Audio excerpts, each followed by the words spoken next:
Greetings, this is Earthman from earthmansoil.com. God bless you. Thank you for watching this video, and I hope you like it. And if you're not a subscriber, please subscribe, because there's a lot of amazing content always coming your way.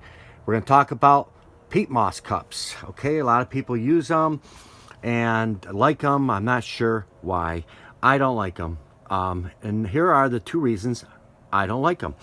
Number one is that the roots do get kind of stressed in these things, because what happens is when they dry out, they harden up, and roots have a hard time going through there, the bottom, okay?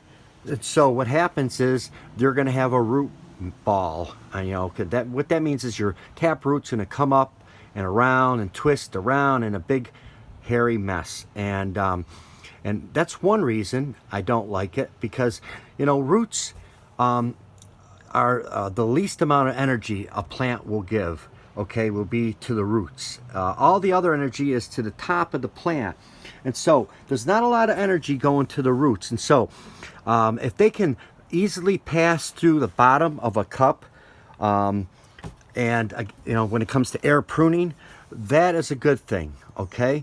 And you won't have a root ball, you will have a root mass, but it's not going to be developed in a cup like this. And so that's one reason. It's not good for your root system. Number two, as I mentioned earlier, they dry out really easy.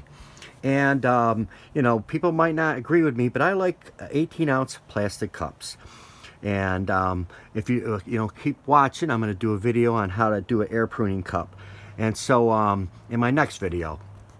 And they dry out quick, and so you don't want dried out small tendered plants. You don't want that, because it causes stress, it kills the root system, and it's not a good thing to maintain moisture. So those are my two reasons I don't like them. One is they're not very good if you plan on doing developing your root system of your plant. Number two is they dry out real easy, and that's not good for your plant's root system also. So my opinion is peat moss cups, don't get them. It's bad stuff. So God bless you, and may you have a great day.